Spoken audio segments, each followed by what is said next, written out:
Morning, welcome to the next podcast of Andy Collier-talks cricket memorabilia. Hope you've had a good week. It feels today a little bit like spring sprung in Mitcham today, I have to say. I think there's only about 50 days left to the next season, so touch wood, it'd be a nice summer and we could get some decent cricket in. Anyway, just back to stuff that's turned up this week. Only a couple of bits and pieces turned up. We've got this lovely Boys Own paper here, 1895, and in the middle of that is for the top teams of that year. We've got Surrey, Middlesex, Yorkshire and Lancashire, so all the top teams of the 1895 season there. Nice photographs. The particular one there that interested me was the picture here with Surrey with a bloke called George White Ayres, his name was, which I hadn't heard before, or seen before should I say. So it's quite interesting to get an image of him. And on the front page there, on the page 423, W.G. Grace has written about the four leading teams in the country, and he's picked out Surrey there obviously, and Ayres is mentioned there. It says there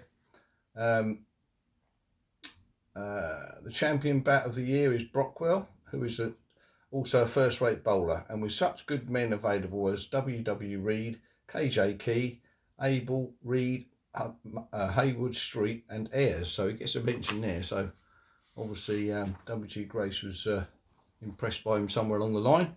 Played 25 matches for Surrey, then went on to Sussex after that. Essex I mean. Also there was a nice fixture card, all the fixtures there of that season. So quite a nice informative little couple of sheets there on the Boys Own mag. So quite cheap and quite informative. The other thing that turned up this week is this lovely, it's a photo, not a photocopy, reproduction photograph of Lord's Pavilion 1925.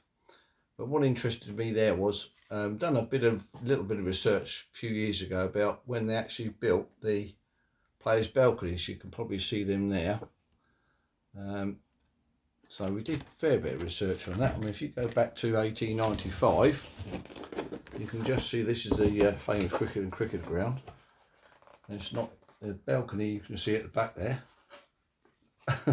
Sorry about that. They're not built there, so it's 1895-6.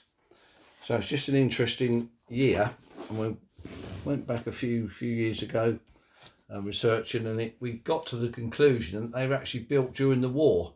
I did find one 1920 photograph, so it's typical Lords, they build stuff in the war, but that's the only sort of period that we couldn't find anything of, a photograph of, so hopefully it's that.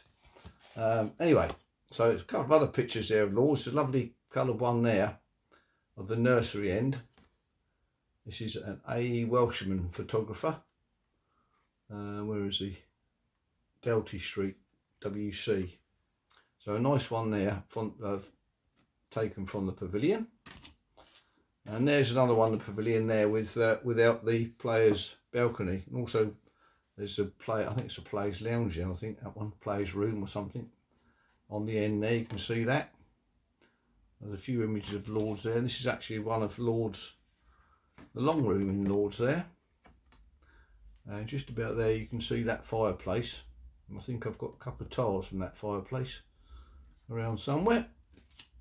James Merchant mentioned those in his book. There's another one here, the Lord's Cricket Ground, the grandstand, scoreboard, so a few images of Lords there. A nice one here, Rhodes Bowling at Lords. This is a Wrench Series card, Rhodes Bowling, so quite a nice image there, packed crowd. Don't know what year that would have been, probably, I don't know, 1920 odd perhaps. Anyway, so that's some nice few images there of Lord's Cricket Ground. Well, anyway, that's about it for this week. A bit of a fairly short week this week. So I hope you've had a good week, and I'll see you on the next one. Up the Reds this afternoon. Cheers.